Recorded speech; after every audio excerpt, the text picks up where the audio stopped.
Okay, in the previous lecture, we already discussed about low temperature techniques and few introductory part of atomic absorption spectroscopy.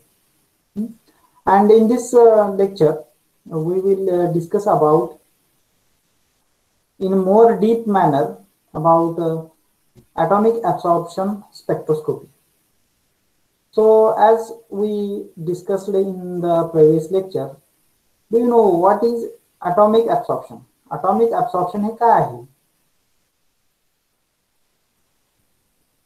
atomic absorption म्हणजे ज्या वेळेला काही photons item वरती आपण incident करतो किंवा incident होतात and the energy gets absorbed by that photon is the atomic absorption.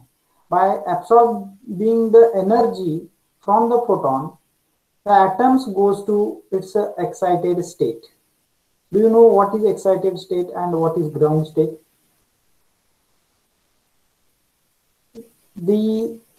All the shells, all the electronic shells are completely filled or completely filled. At that time, we can say it is a lowermost orbits are completely filled. Then we can say it is a ground state atom. And when one of the electron is excited or goes to the higher energy orbit, then we can say it is excited state atom. म्हणजे तो atom excited state मध्ये आहे कधी म्हणतो ज्या वेळेला त्याची जी काही लोअर एनर्जीचे ऑर्बिट्स आहेत ते एम्प्टी असून एखाद्या हायर ऑर्बिट मध्ये इलेक्ट्रॉन प्रेझेंट असेल, then we can say this is excited state atom. म्हणजे तो ॲटम एक्साइटेड स्टेट मध्ये आहे असं म्हणतो आपण. कारण का ज्या वेळेला त्या ॲटमची एनर्जी मिनिमम असते त्यावेळेला त्याचे लोअर ऑर्बिट जे असतात ते फुलफिल असतात. सगळे इलेक्ट्रॉन आपापल्या ऑर्बिटमध्ये भरलेले असतात. त्यावेळेला आपण काय म्हणतो it is ground state atom because the energy is minimum. Energy is minimum means what? Means lower energy orbits are filled with electrons and higher energy orbits are completely empty.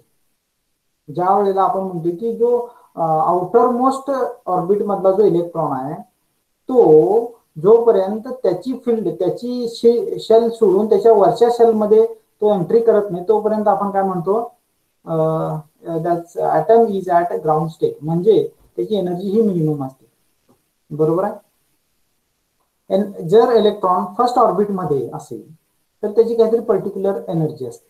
Electron जर second orbit मध्ये असेल then there is a different energy. So if we have let me consider if we have 5 electrons or 5 electrons and we can say it is a ground state atom only when the first shell is completely filled and then remaining electrons are enters into the next orbit and outer orbits are completely empty, then we can say it is at the ground state.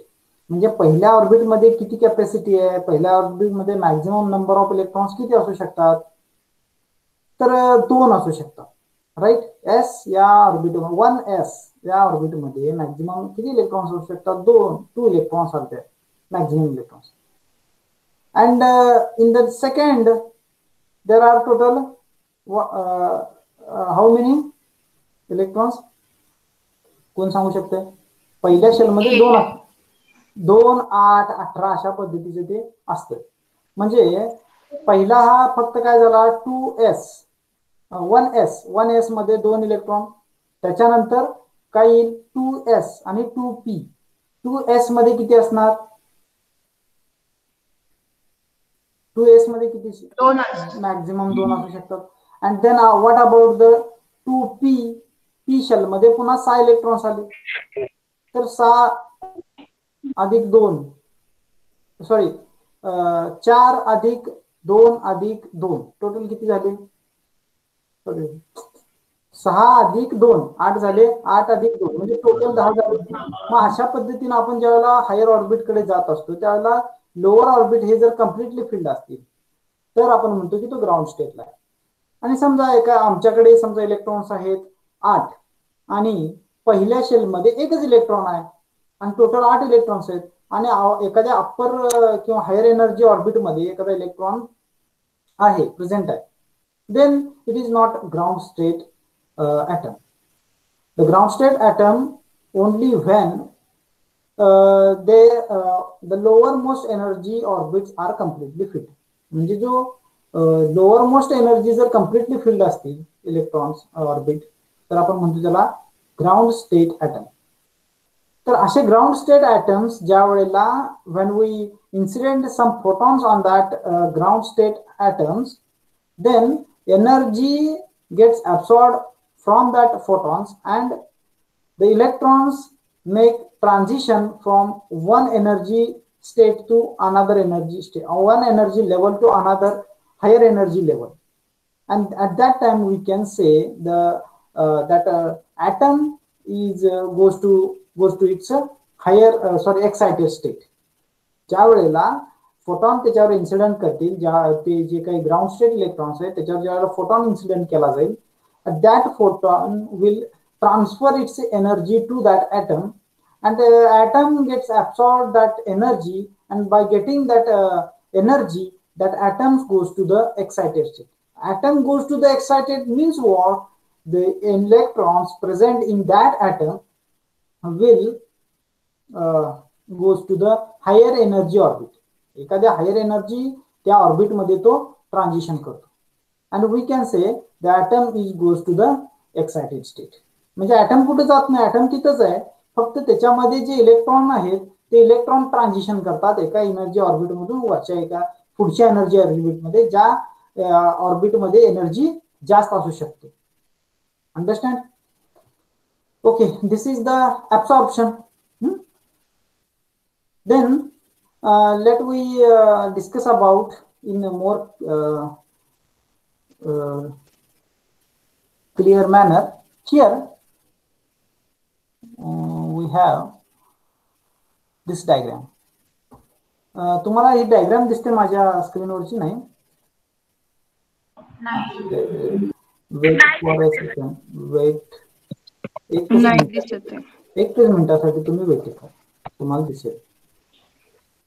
Okay, एखादी are you able to see this diagram on your screen? Yes sir. Yes. Oh sir. This sir. Here we can clearly observe that there is a nucleus and a single electron is there, and this electron is moving in first orbit, which is the very close to the nucleus. And here we can say this is ground state atom, because there is no any other energy level below this first. ह्या first, माझं cursor दिसतोय तुम्हाला सगळ्यांना? हो sir. हा जो energy level आहे, ह्या एनर्जी लेवलच्या अगोदर कोणती एनर्जी लेवल असू शकते का? एक्झिस्ट आहे का? एक्झिस्ट करत नाहीये. Lower energy orbit than this. Then this is the ground state atom. And when a photon is incident on this ground state atom, here there is a sign of photon. Photon या ठिकाणी दाखवलेला आहे. And then this electron which is at near to the nucleus will transfer to the higher energy orbit. या ठिकाणी दाखवलेला आहे.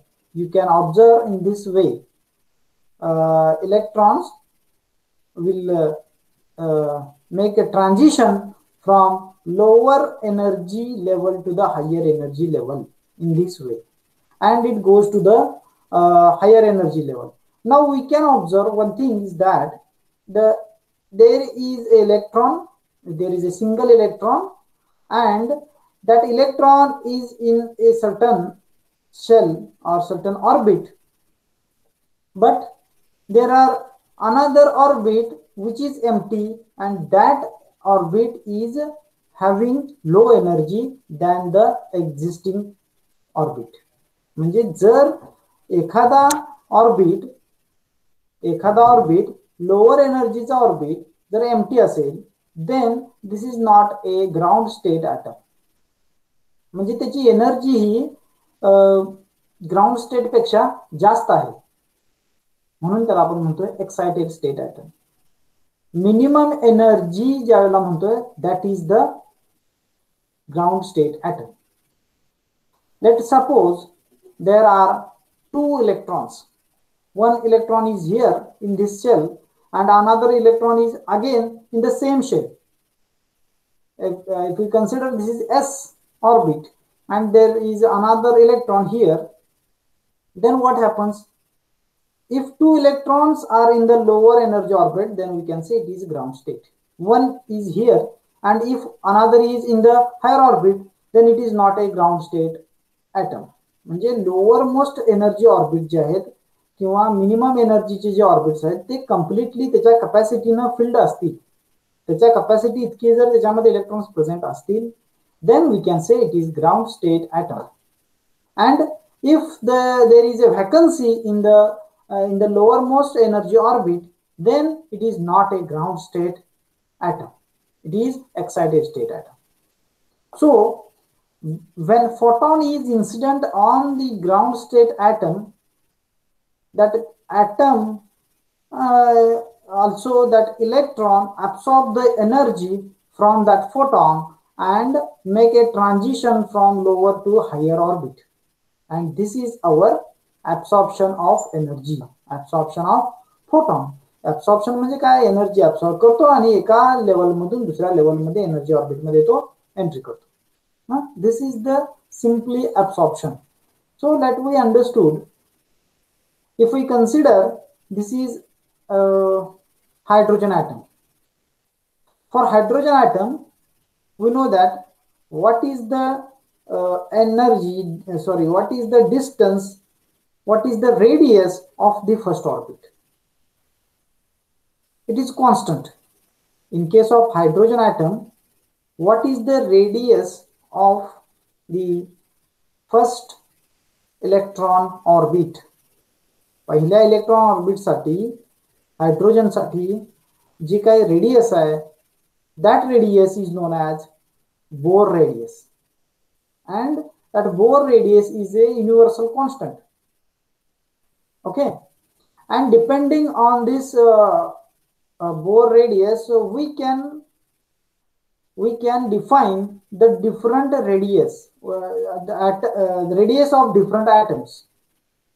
We are considering here only for hydrogen atom.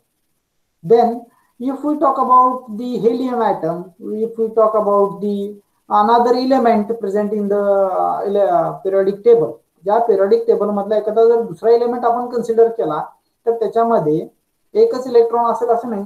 हा hydrogen item आहे, so there is a single electron. If we consider about a helium atom, there are two electrons. आणि अशा प्रकारचे कितीतरी वेगवेगळे एलिमेंट्स आहेत. हायड्रोजन आहे, हिलियम आहे, परत तिकडे जर मेटल्स मध्ये गेला तर तिकडं आयर्न आहे, अजून कोणकोणते बरेचसे एलिमेंट्स आहेत. तर त्यापैकी जर एखादा एलिमेंट आपण कन्सिडर केला तर त्याच्यामध्ये असणारे ऑर्बिट्स हे बऱ्यापैकी फील्ड असतात आणि त्यांची जी रेडियस आहे that radius is different. Means what?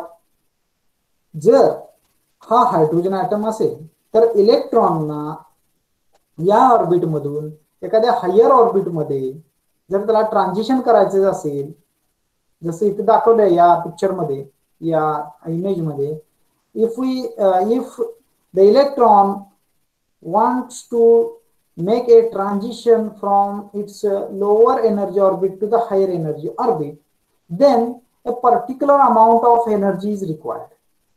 That photon should be a certain energy. एका पर्टिक्युलर एनर्जीचा तो फोटॉन असला पाहिजे.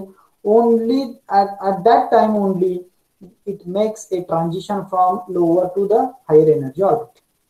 हा ट्रान्झिशन कधी करणार आहे किंवा एका ग्राउंड स्टेट मधून एक्साइटेड स्टेट मध्ये कधी जाणार आहे? Only when this type of energy this amount of energy is absorbed by this electron.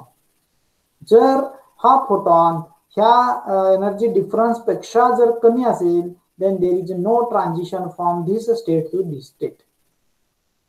Understand? जरा अनम्यूट करा. काय ऐकू येते का? मी एकटाच बोलायला लागलोय. हॅलो. हो सर, येतोय सर. येतोय सर. ओके ओके, ठीक आहे. मला सांगा आता, एक इलेक्ट्रॉन आहे, तो एक ॲटम मध्ये आहे, ग्राउंड स्टेट ॲटम आहे, and this is our hydrogen item.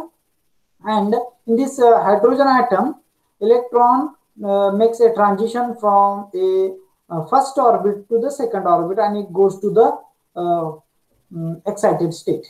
Then a particular amount of, a certain amount of energy gets absorbed by this atom. Okay. Now, if we replace this atom with the atom of different element, म्हणजे एखाद्या periodic table मधला दुसरा element मी घेतला आणि त्याचा item इथे मी आणून consider केला, then what happens? Do you think that the same amount of energy will get absorb by the first shell electron?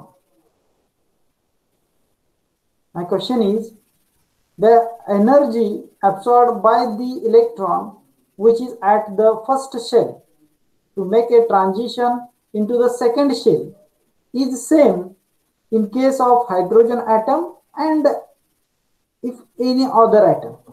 Any other means what? Iron and any other. Is it same? माझा प्रश्न कळाला? जर या ठिकाणी hydrogen item असेल, हो sir, एक hydrogen item असेल, तो हायड्रोजन ॲटम ह्या फर्स्ट शेल मधून, फर्स्ट शेल मधला जो इलेक्ट्रॉन आहे हायड्रोजन ॲटमचा, तो इलेक्ट्रॉन सेकंड ऑर्बिट मध्ये जाण्यासाठी त्याला जी काही एनर्जी लागेल ती एनर्जी, आणि जर मी दुसरा ॲटम कन्सिडर केला, जो कोणाचा ॲटम आहे, तो ॲटम आहे समजा एका आयर्नचा, आयर्न माहिती आहे ना, Fe, आयर्न, तर त्या आयर्नचा ॲटम मी कन्सिडर केला, तो ग्राउंड स्टेट ॲटम आहे, आणि जर त्याच्यातला जो पहिल्या शेल मधला इलेक्ट्रॉन तो वरच्या शेल मध्ये म्हणजे हायर एनर्जी ऑर्बिट मध्ये जर तो एंट्री करायचा असेल, तर लागणारी एनर्जी किंवा लागणारे जे काही फोटॉन्स आहेत त्याची फ्रिक्वेन्सी ही या हायड्रोजन ॲटमच्या इतकीच आहे का डिफरंट आहे? हा क्वेश्चन माझा सगळ्या विद्यार्थ्यांसाठी आहे. डिफरंट असेल सर. Different sir. हो, अगदी बरोबर आहे. कारण का, atom to atom, element to element, the radius of the first orbit gets changes. म्हणजे हा कोणता ॲटम आहे? हा हे समजा हायड्रोजन ॲटम, त्याची पहिल्या शेलची जी रेडियस आहे ती काहीतरी मी म्हणतोय की बोर रेडियस आहे. बोर रेडियस इतकी तिची रेडियस आहे. म्हणजे ह्या न्यूक्लियसच्या सेंटर पासून त्याच्या या शेल पर्यंतचे जे डिस्टन्स आहे ते म्हणतोय पण रेडियस. ही रेडियस ह्या कोणत्या ॲटमसाठी झाली? ह्या हायड्रोजन ॲटमसाठी झाली. तर जर मी ॲटम बदलला, जर मी घेतला या ठिकाणी आयर्नचा किंवा एखादा सोडियमचा ॲटम, तर सोडियमच्या ॲटम मध्ये पण इलेक्ट्रॉन्स आहेत, पण सोडियमच्या पहिल्या शेलचं पहिले जी काय ऑर्बिट आहे त्याची जर रेडियस आपण चेक केली तर ती हायड्रोजनच्या ॲटमच्या रेडियस इतकी नसते. हे किती जणांना मान्य आहे? येस किंवा no? Yes. Yes sir. Yes. Yes. It is different. It is different. Hello. It is different. It varies from atom to atom. जर ॲटम बदलला, जर इलेमेंट बदलला, तर त्याची एनर्जीची जी काय रेडियस आहे, सॉरी इलेक्ट्रॉनच्या ज्या रेडियस आहेत त्या बदलतात. त्याचं कारण काय? What is the reason behind this? Do you know what is the reason? The reason is that the central attraction is different. The attraction, तुम्हाला माहित आहे, there is a force, कसला कोणता फोर्स आहे? here there is centripetal force. there is a centripetal force. हा electron या circuit मध्ये फिरतो, या ऑर्बिट मध्ये फिरतो, याचं कारण काय? सेंट्रिपेटल फोर्स आहे. सेंटर कडून असणारा फोर्स. सेंटर कडे काय? पॉझिटिव्ह चार्जेस आहेत आणि इलेक्ट्रॉन हा negative charge. Positive charge, negative charge, there is certain kind of the force, and if there are only one proton is present, and what is the energy, what is the force due to one proton, and what is the force due to 11 protons. If we consider about the sodium atom, the number of protons is different than the hydrogen atom. Hydrogen atom साठी सेंटरला ज्या nucleus मध्ये जे protons आहेत, protons म्हणजे काय, positive charge कोणाकडे असतो, या न्यूक्लियस कडे असतो. And that nucleus have positive charges, and if we consider about the hydrogen atom, there is a single proton, म्हणजे एकच प्रोटॉन आहे. त्यामुळे एका प्रोटॉनमुळे फोर्स किती असणार आहे, एका प्रोटॉनमुळे 1F इतका फोर्स असणार. F म्हणजे काय, फोर्स. आणि या ठिकाणी समजा 11 इलेक्ट्रॉन्स प्रोटॉन्स आणून असतील. प्रोटॉन म्हणजे संख्या कशावर डिपेंड असते, ती ॲटॉमिक नंबर. ॲटॉमिक नंबर जेवढा वाढत जाईल तेवढे प्रोटॉनची संख्या जास्त असते ना. ॲटॉमिक नंबर म्हणजे नंबर ऑफ इलेक्ट्रॉन्स आणि नंबर ऑफ प्रोटॉन्स, बरोबर. तर जेवढे ॲटॉमिक नंबर जास्त असेल तेवढे प्रोटॉन्स जास्त असणार. जेवढे पॉझिटिव्ह चार्जेस सेंटरला जास्त असतील तेवढा तो पॉझिटिव्ह चार्ज जास्त असल्यामुळं त्या पहिल्या ऑर्बिट वरती असणाऱ्या इलेक्ट्रॉनवरती जास्त फोर्स असणार आहे. फोर्स जास्त आहे त्याच्यामुळे त्याची रेडियस काय असणार आहे, कमी असणार. अंडरस्टँड. त्याची रेडियस काय असणार आहे, कमी असणार. Why the radius is lower, radius का कमी होते, रेडियस वरती डिपेंड आहे त्या ऑर्बिटची एनर्जी किती. ऑर्बिटची एनर्जी कशावर डिपेंड आहे, रेडियसवर. कारण का, रेडियस म्हणजेच काय म्हणतो आपण, रेडियसवर काय डिपेंड आहे, त्याचा अँग्युलर मोमेंटम. आणि अँग्युलर मोमेंटम जेवढं त्याचं बदलत जाईल तेवढी त्याची एनर्जी बदलत जाते. एनर्जी ही is proportional to the angular momentum. Angular momentum कशावर डिपेंड आहे, रेडियसवर आहे, राईट. अँग्युलर मोमेंटम आहे रेडियसवर डिपेंड आहे. So when the radius changes, angular momentum change होते. अँग्युलर मोमेंटम चेंज झाल्यानंतर तुम्हाला काय मिळणार आहे, change in the energy orbit. म्हणजे एनर्जी ऑर्बिट मध्ये काहीतरी बदल झालेले असणार आहे. So the main important thing is radius of the shell. So atom to atom, this radius goes to change. There is change in the radius for atom to atom. म्हणजे एक मी हायड्रोजनचा घेतला, हेलियमचा घेतला, सोडियमचा घेतला, तर जी पहिली ऑर्बिट आहे त्याचं रेडियस हे वेगवेगळं असतं. ॲटम टू ॲटम हे चेंज होत जात असतं. लक्षात येते मी काय सांगतोय. म्हणजे एक ॲटम घेतला, त्याचं रेडियस चेक केली आपण, तर ती रेडियस दुसऱ्या एका ॲटमच्या त्याच शेलच्या रेडियस पेक्षा ही खूप वेगळी असते. ओके. आणि त्याच्यामुळं ही रेडियस वेगळी असल्यामुळं त्या ऑर्बिट मध्ये असणाऱ्या इलेक्ट्रॉनची एनर्जी थोडीशी डिफरंट असू शकते. म्हणजे काय होतं, तुम्हाला पुन्हा एकदा या ठिकाणी मी तुम्हाला त्याच्यामध्ये जातो.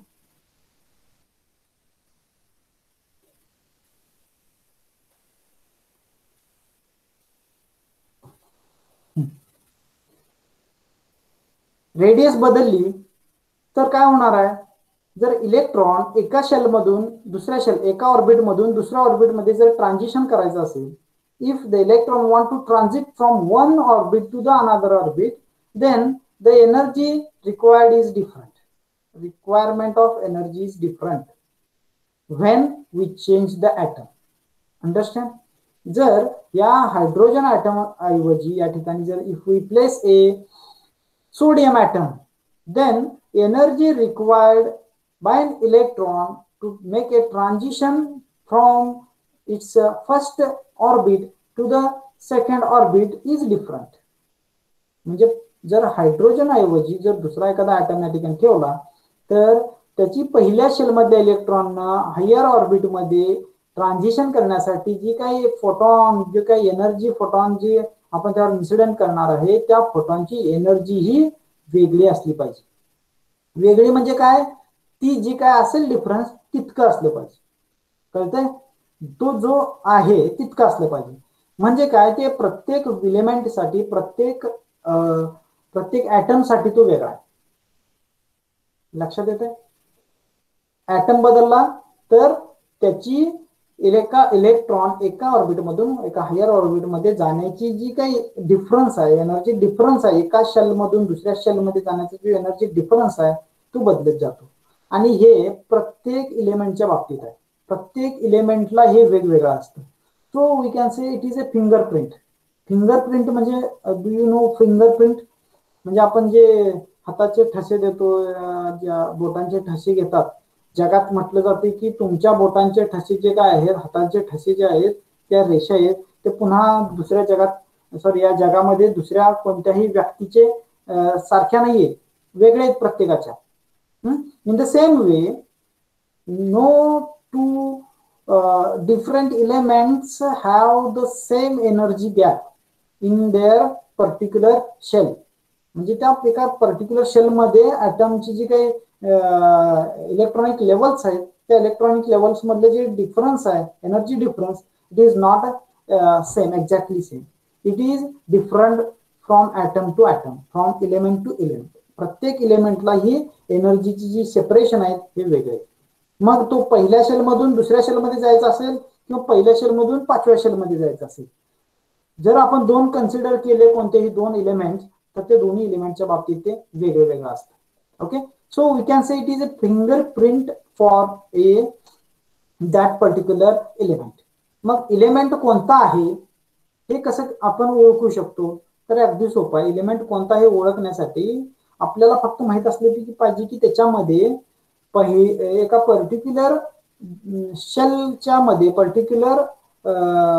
पर्टिक्युलर लेवल्सच्या मध्ये एनर्जी गॅप काय आहे हे फिक्स्ड आहे. अंडरस्टँड? म्हणजे हा गॅप असेल, एवढा गॅप असेल energy gap, then we can say it is hydrogen, it is helium, it is what is that, काही पण असू शकतो, आयर्न. ओके, तर हे सगळं ठरलेलं. And on this basis we can define the atomic absorption spectroscopy. Atomic absorption spectroscopy mainly work on this phenomena, that every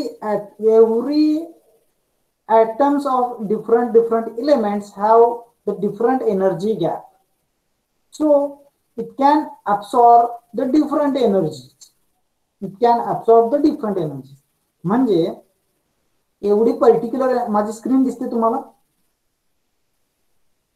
हो sir दिसते. डायग्राम दिसते. हा, हे जे डायग्राम आल्या बघा आता, एनर्जी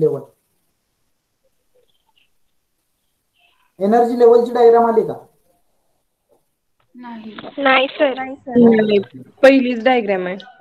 पहिलीच आहे का? थांबा मग काहीतरी बदल झालाय.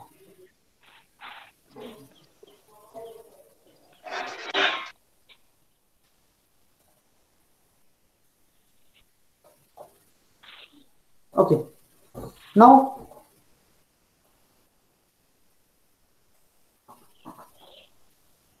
चेंज झाली डायग्राम? हो.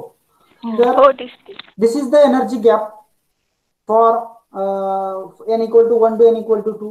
n equal to 1 means first shell, this is second shell, this is third shell, fourth shell. Okay, and this gap is for if we consider this is for hydrogen atom. So this gap is different in case of sodium atom. Sodium ऍटमच्या बाबतीत हा gap different असणार आहे. पुन्हा आयर्नच्या बाबतीत हा gap different असणार आहे. पुन्हा तुम्ही कोणताही घ्या, कॉपर घ्या, त्यानंतर झिंक घ्या, प्रत्येक ऍटमच्या बाबतीत हा जो डिफरन्स आहे पहिल्या आणि दुसऱ्या शेल मधला जो एनर्जी गॅप आहे, डिफरन्स म्हणजे काय, तुम्ही डिस्टन्स पट्टी टेप पट्टी लावून मोजू नका. That difference is the energy difference. The energy difference between the one state, one energy level to the energy level is different for the different atoms. So the energy get absorbed is different. म्हणजे energy जे काय absorb करणार आहे, आता हा जर एनर्जीचा समजा h हा एनर्जीचा तो फोटॉन असेल, तर तो हा absorb करणार आहे कधी, ज्याला इतक्या एनर्जीचा तो फोटॉन असेल. जर एनर्जीचा फोटॉन आहे हा वेगळा आहे एवढ्या एनर्जीपेक्षा, हे जर एनर्जी गॅप जितका आहे delta E, if I consider delta E, तर हा डेल्टा ई इतका जर गॅप असेल तर हा गॅप भरून काढण्यासाठी एनर्जी काहीतरी डेल्टा ई लागणार आहे. तर डेल्टा ई इतकी एनर्जी जर या फोटॉनकडे असेल, जर हा एच न्यू जो म्हणतोय आपण h इंटू न्यू, त्या फोटॉनकडे असणारी एनर्जी जर ह्या डेल्टा ई इतकी मॅच होत असेल तरच त्या ठिकाणी एनर्जी ऍब्सॉर्ब केली जाणार आहे ऍटम कडून आणि एखादा इलेक्ट्रॉन या शेल मधून या शेल मध्ये एंटर करणार आहे. जर हा फोटॉन ह्या एनर्जी पेक्षा कमी असेल ह्या डिफरन्स पेक्षा तर तो ऍब्सॉर्ब करणार नाहीये. ओके, म्हणजे फक्त only those energies, only those frequency photons will get absorbed which will match with this energy difference, and all other frequencies, all other electromagnetic radiations will not get absorbed by this particular atom. Only those electromagnetic radiations or photons will get absorbed by this atom when the energy is matched with this energy difference. Okay, and now for this phenomena we can identify which atom is this.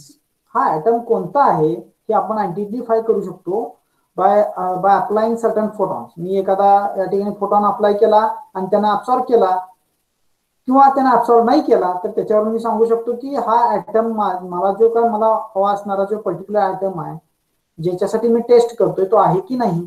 समजा माझ्याकडे मला taste करायची की हा आयर्नचा atom आहे की नाही तर मी त्याला आयर्नचे जर ट्रान्झिशन व्हायचं असेल आयर्नचे जर एक्सायटेशन व्हायचं असेल तर लागणारी जेवढी एनर्जी आहे तेवढी मी त्यावर इन्सिडेंट करणार. जर त्याने ट्रान्झिशन केलं त्याने जर एनर्जी ऍब्सॉर्ब केली then we can say it is iron, otherwise it is not iron. कळतंय? मग ज्या वेळेला मला सोडियमची टेस्ट करायची त्यावेळेला मी सोडियम जो एनर्जी ऍब्सॉर्ब करू शकणारे जे काही एनर्जीज आहेत मी त्याच्यावर इन्सिडेंट करणार आणि जर त्याने ऍब्सॉर्ब केल्या तर म्हणणार we can say there is a sodium. in this way we can identify which atom is this. त्यामध्ये कोणता ऍटम आहे हे आपण कसं आयडेंटिफाय करू शकतो.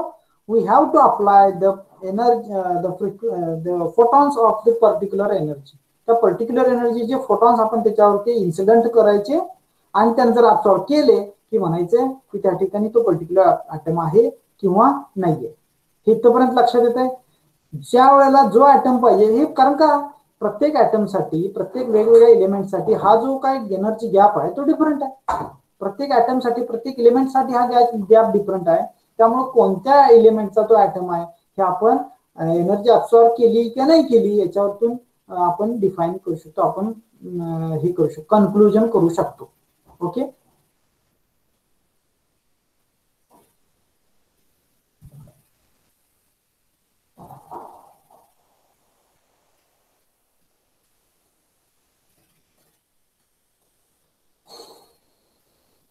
now the next point I want to explain with you is this is the next point.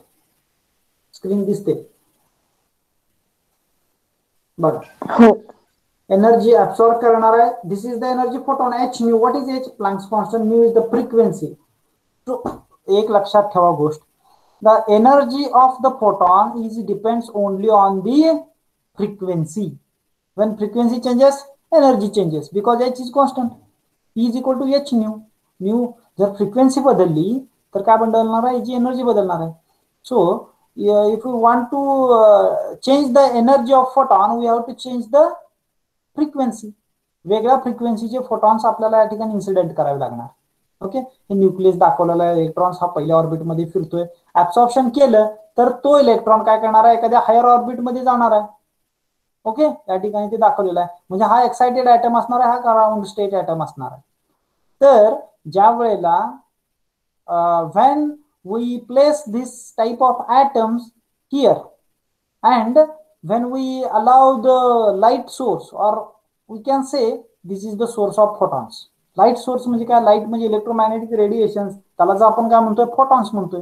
त्यावेळेला if we allow the photons to incident to bombard on this particular atoms, few of the energies will get absorbed by this atom.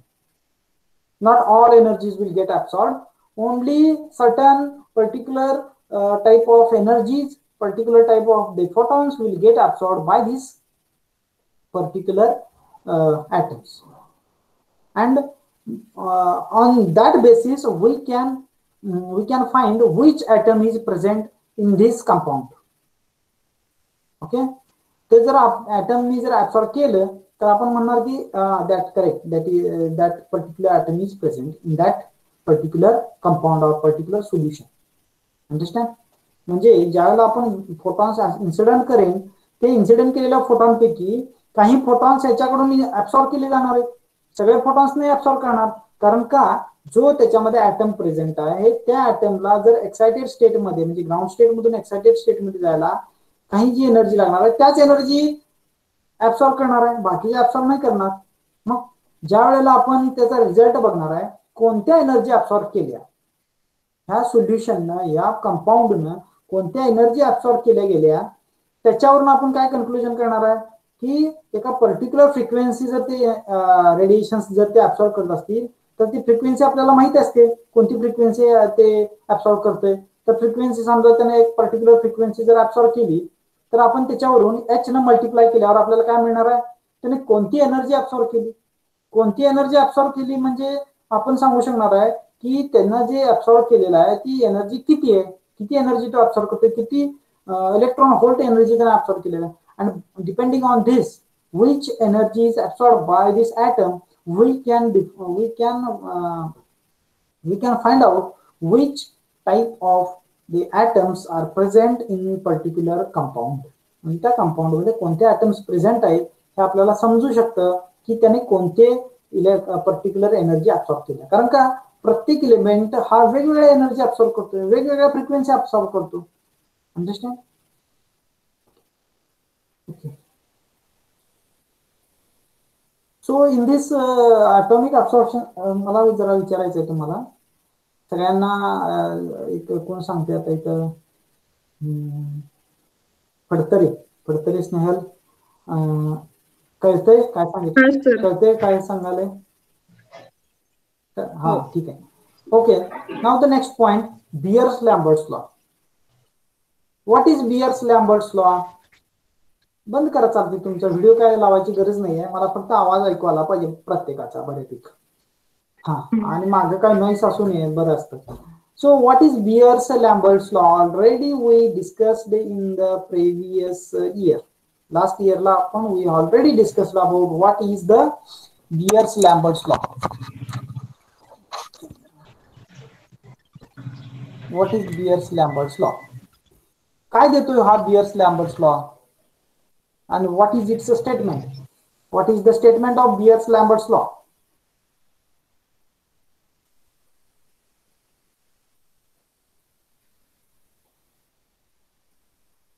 Do you have idea about the Beers-Lambert's law? Okay. So let we discuss about Beer-Lambert's law. Okay. So what is Beer-Lambert's law? This is the Beer-Lambert's law. This is the Beer-Lambert's law. What is the Beer-Lambert's law for the absorbance? वही हाँ 5 minute थांबायचं. So what is you can read what is Beer-Lambert's law. Beer-Lambert's law states that the linear relationship between the absorbance and the concentration of absorbing species. Beer-Lambert's law काय सांगतो, the relation between the absorbance and the concentration of absorbing species. This is the Beer-Lambert's law.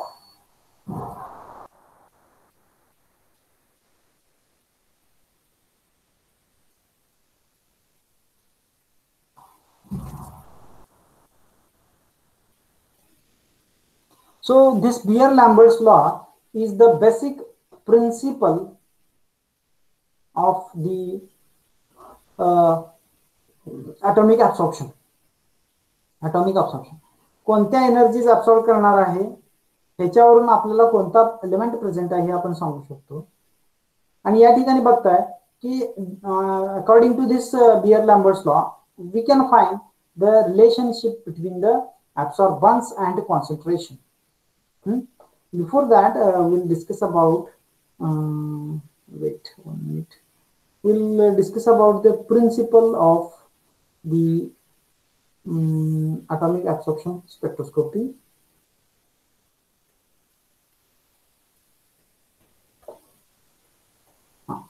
This is the basic principle of atomic absorption spectroscopy.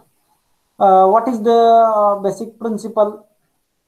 The technique requires liquid sample to be aspirated, aerosolized, not important.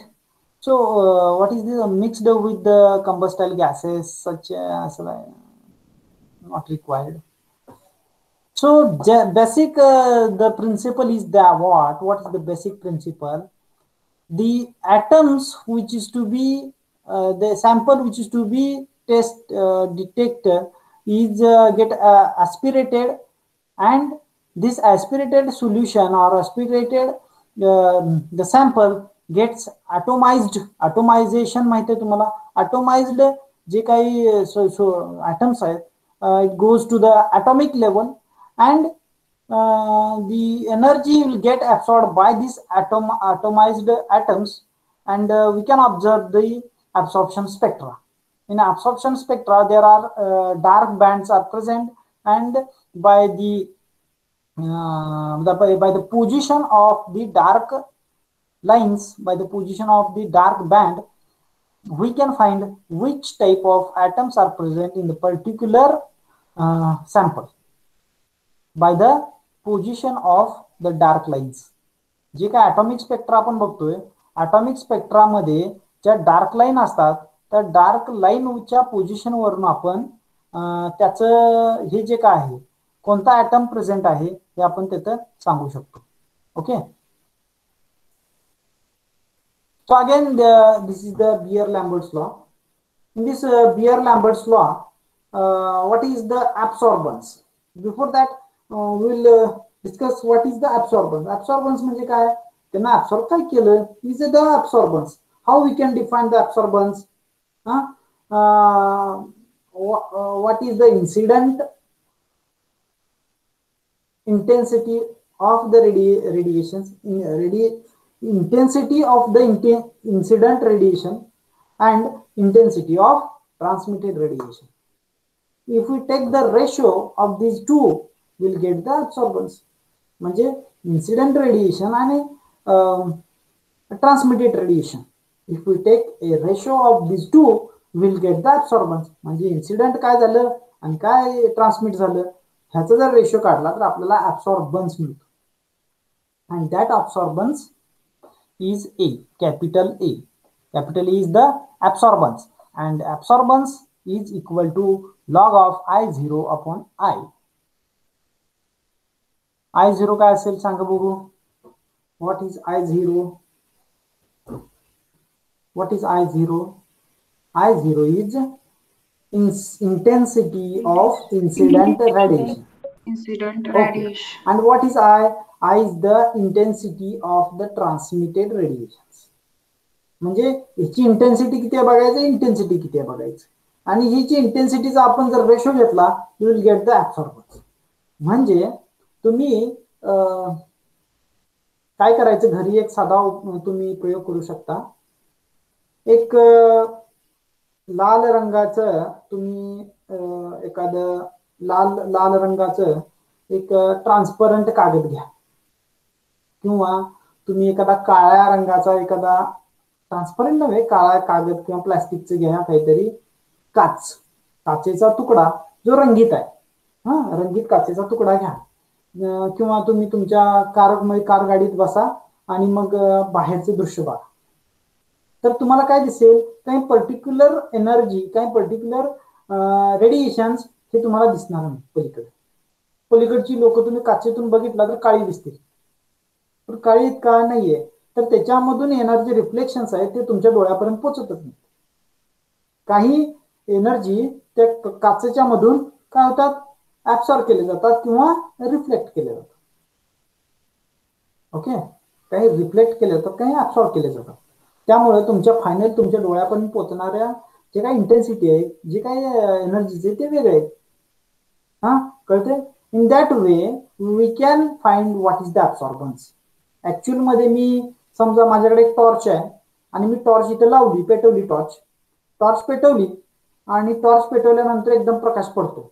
Okay, पण त्या टॉर्चच्या मी आडवं टॉर्चच्या त्या light मध्ये मी त्याच्यामध्ये काहीतरी वस्तू ठेवली किंवा काहीतरी मी पाण्याचा भरलेला मग ठेवला किंवा काहीतरी अशी गोष्ट ठेवली ज्याच्यामध्ये त्यातली लाईट काही अब्सॉर्ब केली जाते, पलीकडे प्रकाश पडेल का?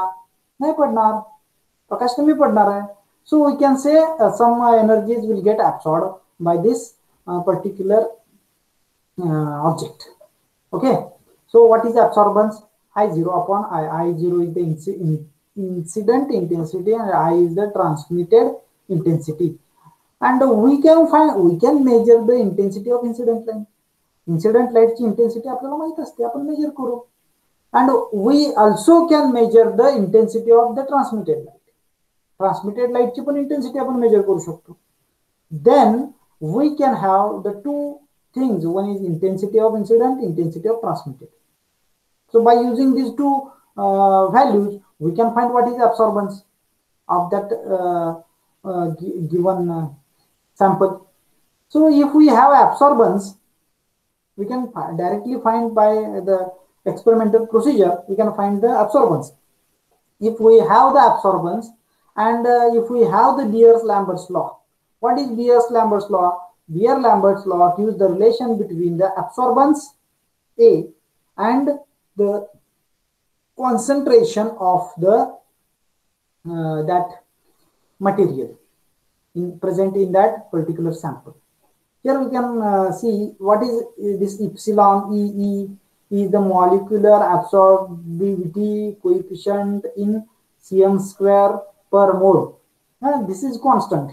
This is constant quantity. What is B here? हे दिसते का? माझं कर्सर दिसते तुम्हाला? हो sir. A is equal to epsilon EBC. है? तर E is the constant. What is B? B is the path length of absorbing solution. Path length म्हणजे इथे दाखवलंय, B is the path length. म्हणजे हे माझ्याकडे एवढं एक नळी आहे आणि त्या नळीत मी पाणी भरले किंवा बॉटल आहे, तर त्याचा जो काय पाथ लेंथ आहे, ज्या लेंथ मध्ये ते सॅम्पल तेवढं त्याला सॅम्पल ट्रॅव्हल करणार, तेवढी ती एनर्जी त्याच्यातून ट्रॅव्हल करणार आहे, तर ते length, that is the path length. Path length हे बघा, जर ही बॉटल असेल दिसते, तर या बॉटल मधून ही त्याची पाथ लेंथ असणार, ही त्याची पाथ लेंथ असणार. कळतं? दिसते का? मी दिसतोय तुम्हाला? हो हो हो, ही पाथ लेंथ असणार. ह्याच्यामध्ये जर सोल्युशन भरलं तर जर मी इकडून असे जर लाईट पास केलं तर इकडे ते बाहेर पडणार आहे. हे झालं इन्सिडेंट लाईट, हे झालं ट्रान्समिटेड लाईट. आणि हे जे काय असणार आहे ते असणार आहे त्याची लेंथ, पाथ लेंथ. तर this B is the path length and what is this epsilon is a constant. Now we can say A is directly proportional to C. A is directly proportional to C. तर म्हणजे काय? Absorbance is directly proportional to the concentration of the solution, concentration of the particular species present in the given sample. Concentration कशाचं बघायचं आहे आपल्याला? जे आपल्याला पाहिजे त्याचं. मला समजा आयर्न किती प्रमाणात प्रेझेंट आहे बघायचं आहे त्या पर्टिक्युलर कंपाऊंड मध्ये, आणि त्या आयर्नचे मी काहीतरी इथे सॅम्पल असणारं सॅम्पल ठेवलेलं आहे, आणि त्या सॅम्पल मध्ये पातल्यांदा आपण डिफाईन केलंय अब्सॉर्बन्स, आपण मेजर केला इन्सिडेंट आणि ट्रान्समिटेडचा अब्सॉर्बन्स पण काढलाय. तर त्याच्यामध्ये असणारं कॉन्सन्ट्रेशन कशाचं? त्याच्यामध्ये असणारं आयर्नचं कॉन्सन्ट्रेशन हे डायरेक्टली कशाला प्रपोर्शन असणार, त्याचं कशावर डिपेंड असणार आहे? तर अब्सॉर्बन्सवर. ही तर डायरेक्टच आहे ना, A is equal to EBC. Absorbance हा कशावर डिपेंड असणार आहे? त्याच्या कॉन्सन्ट्रेशनवर. मग आपल्याला काय फाइंड करायचं आहे की गिवन सॅम्पल मध्ये एक पर्टिक्युलर एलिमेंट किती प्रमाणात प्रेझेंट आहे. तुमचं एक सॅम्पल बनवलंय आणि त्याच्यामध्ये तुम्ही सोडियमचं प्रमाण किती आहे चेक करणार आहात. तर सोडियम त्याच्यामध्ये किती प्रमाणात आहे हे बघण्यासाठी तुम्हाला त्याचा अब्सॉर्बन्स काढावा लागेल. त्याच्यानंतर तुम्हाला पाथ लेंथ बघावी लागेल आणि एप्सिलॉन, आणि तुम्हाला डायरेक्ट कॉन्सन्ट्रेशन सोडियमचं किती आहे हे मिळू शकतं. कसं? C is equal to A upon EB. हे बघा इथं काय आहे? What is this? This is the A is equal to EBC. So what is C? C is equal to A upon EB.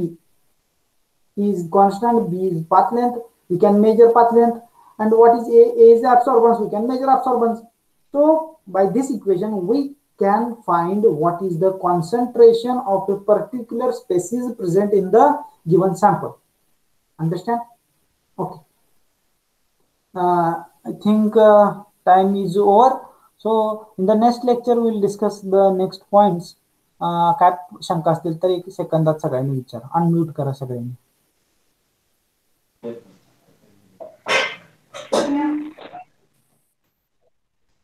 थोडं